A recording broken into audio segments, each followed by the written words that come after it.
Magandang umaga po mga kapatid.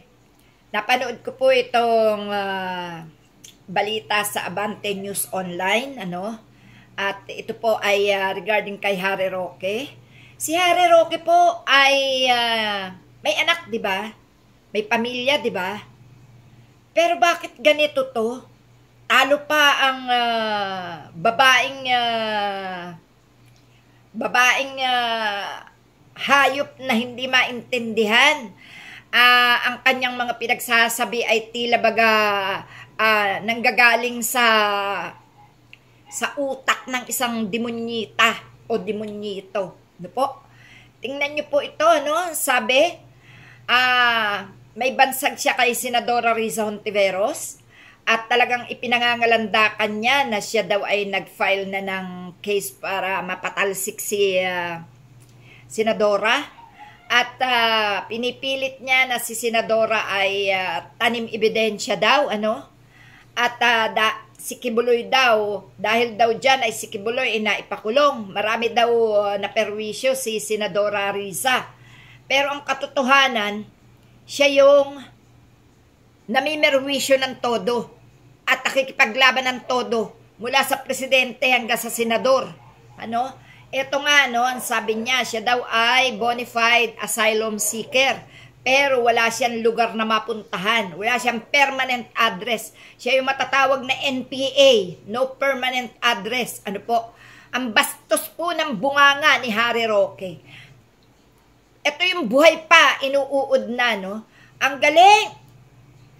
Alam niyo po itong tinatawag na bullying kay Harry Roque. Binubuli niya si Senadora Riza. At sa pagkakalat niya ng mga kung ano-anong kwento, na hindi naman siya makauwi-uwi ng Pilipinas para kanyang patunayan ang kanyang sinasabi. Kailan siya uuwi ng Pilipinas? Sabi niya, uwi siya ng Pilipinas. Eto, pakinggan niyo po, sobra pong bastos ni Harry Roque. Hindi na po siya maituturing na isang lawyer. Dahil hindi po ganyan ang mga lawyer na kilala ko, na mga nakilala ko, hindi po ganito kabastos kay Harry Roque. Ito po ay tila bagang nilukuban na rin ito ng bad spirit mula sa mga espiritu ni Duterte, Kibuloy at kung sino-sino pa. Pakinggan nyo po ang kabastusan ng lalaking ito. Hindi nyo matatanggap na ito isa pang kababayan, Hindi natin ito maaangkin na Pilipino o kapwa Pilipino. Bastos talaga si Harry Roque. Pakinggan nyo po.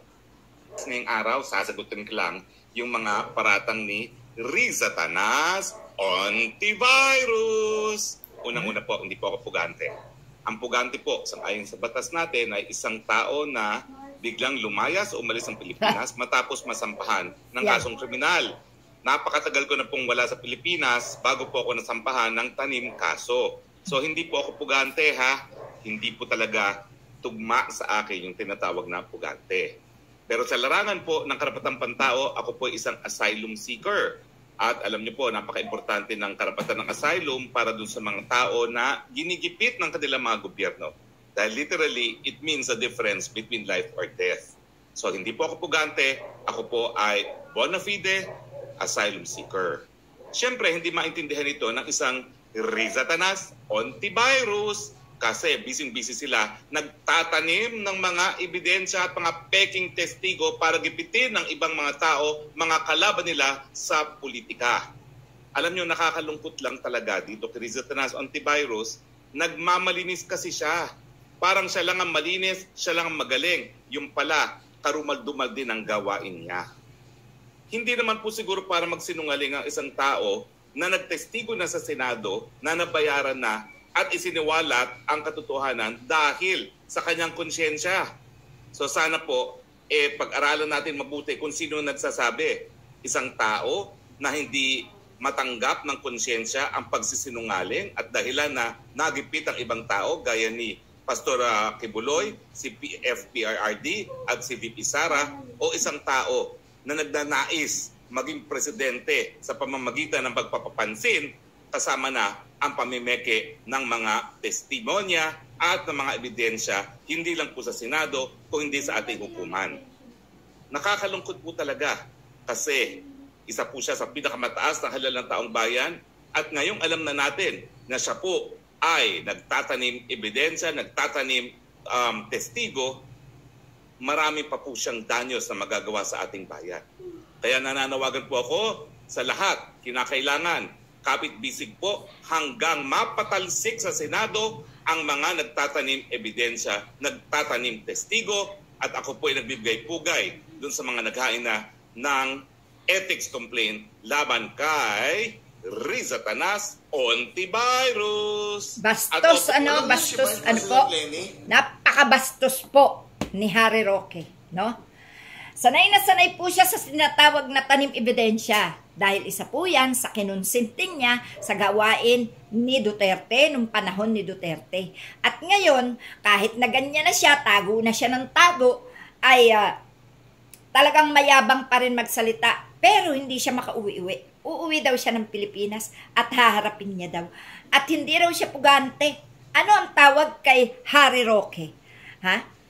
Wala daw kinaso sa kanya. Ano yung pinaharap sa kanya na kaso niya dito? Lalo na sa Quadcom, no?